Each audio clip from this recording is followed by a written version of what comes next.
મિત્રો પાછલા ઘણા વિડીયોથી વારંવાર ફરીને આપણે એક વાત ખાસ કરી રહ્યા હતા કે સોનું ખરીદવાનો આ સુવર્ણ મોકો છે। વધુ ઘટવાની રાહ ન જોતા સોનું ખરીદવાનું ચાલુ કરી દેજો।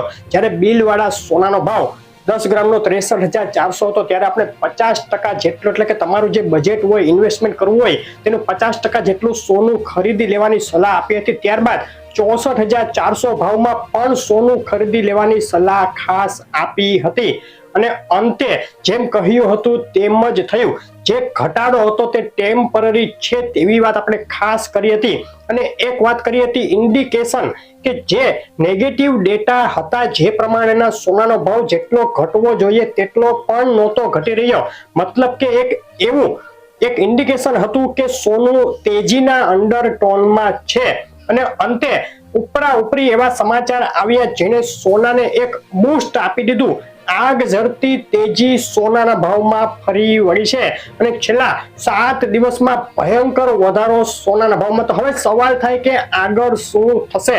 શું સોનું ખરીદવાના જે ચાન્સ હતા તે હવે નથી રહ્યા કે સોનું હવે સસ્તું ખરીદવા મળશે કે નહીં? તો મિત્રો હવે એવું નથી, આગળ પણ સોનું સસ્તું થઈ શકે, સોનાનો ભાવ ઘટી શકે, એક ધારો ભાવ વધ્યા ન કરે, વખતો વખત તેમાં પણ ડીપ આવ્યા કરશે અને તેમાં આપણે સોનું ખરીદી શકશું। હજુ ચાન્સ પૂરા નથી થયા। તો આજે આપણે વાત કરશું આગળ સોનું સસ્તું થવાની કેટલી શક્યતા, કેટલું સસ્તું થઈ શકે, કયા 4 મહત્વના કારણો છે જે સોનાને સસ્તું કરી શકે છે અને ચાંદીની પણ આજે ખાસ વાત કરશું શોર્ટ વિડીયોમાં એનાલિસિસ।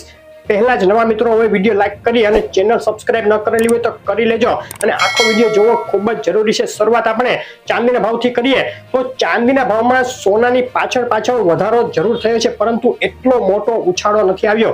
તેનું એક કારણ છે કે ચાંદીમાં કોઈ પોતાના ન્યૂઝ નથી, ફંડામેન્ટલ ન્યૂઝ ચાંદી માટે ખાસ નથી। તો સોનાની પાછળ આંતરરાષ્ટ્રીય માર્કેટમાં જે $22 નજીક ચાંદીનો ભાવ હતો તે ઉછળી અને $24 પહોંચી ગયો છે અને ભારતીય બજારમાં એક તબક્કે જે 70,000 સુધી ચાંદીનો ભાવ બોલાઈ ગયો હતો તે અત્યારે 73,000 પહોંચી ગયો એટલે કે પ્રતિ કિલોએ 3,000 નો વધારો તો થઈ જ ગયો છે। આગળ પણ હજુ ચાંદીમાં કોઈ પોતાના ન્યૂઝ નથી, તેને લઈને સોનાની પાછળ ચાંદી વધઘટ બતાવી શકે। અત્યારે ચાંદીનો ભાવ થોડો ઊંચો ગણી શકાય। અહીંથી જે ઉછાળો આવ્યો છે તેમાં આગળ સોનાના ભાવની પાછળ ફરીથી થોડો ઘટાડો શક્ય। તો અત્યારે ચાંદી ખરીદવામાં વેટ એન્ડ વોચની પોલિસી રાખી શકાય। સોનાના ભાવ પર ઝડપથી આવી જઈએ તો સોનાના ભાવમાં જે ઉછાળો આવ્યો તેની પાછળના મેઇન કારણો હતા। એક તો જીઓપોલિટિકલ ટેન્શન, સતત સમાચારો આવી રહ્યા છે રેડ સી માંથી, રશિયા યુક્રેન યુદ્ધમાંથી, ઇઝરાયલ હમાસ યુદ્ધમાંથી, તેને લઈને એક મોટો સપોર્ટ સોનાને સતત મળી રહ્યો હતો। તેમાં ઘી હોમી દીધું ઇકોનોમિક ડેટાએ। અમેરિકન ઇન્ફ્લેશનના ઉપરી એવા ડેટા આવ્યા કે જે એવું ઇન્ડિકેટ કરતા હતા કે ઇન્ફ્લેશન ઠંડી પડી રહી છે, જેને લઈને ફેડ નરમ પડ્યું અને માર્કેટ જૂન મહિનામાં વ્યાજદર ઘટાડવાની શક્યતા 60% થી વધુ જોવા માંડ્યું।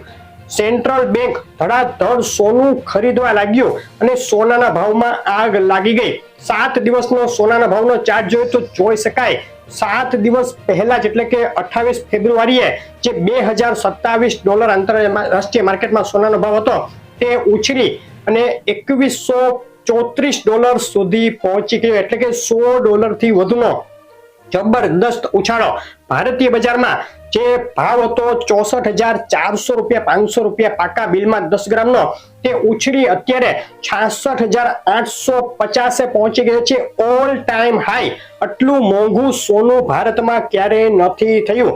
અત્યારે સર્વોચ્ચ સપાટીએ સોનું વેચાઈ રહ્યું છે ફક્ત 7 દિવસમાં પ્રતિ 10 ગ્રામે $2,500 અને પ્રતિ 100 ગ્રામે $25,000 જેટલો ઉછાળો પાકા બિલ વાળા સોનામાં જોવા મળી ગયો છે। તો હવે સવાલ થાય આગળ શું થશે? તો મિત્રો અત્યારે એક રિસ્ક ઝોનમાં સોનું પહોંચી ગયું છે તેમ કહી શકીએ। આગામી દિવસોમાં ખૂબ જ અગત્યના ડેટા આવવાના છે। આજે 6 માર્ચે, ત્યારબાદ 7 અને 8 માર્ચે પણ અગત્યના ડેટા આવશે, તેના ઉપર સોનું રિએક્ટ કરશે। અત્યારનો સપોર્ટ લેવલ જોઈએ તો જે પાછલો રેઝિસ્ટન્સ લેવલ હતો $2076.80 તે હવે સપોર્ટ લેવલમાં આવી ગયો છે. $2076.80 વટાવ્યા બાદ સોનાએ ઝડપથી $2134 સપાટી બતાવી દીધી હતી.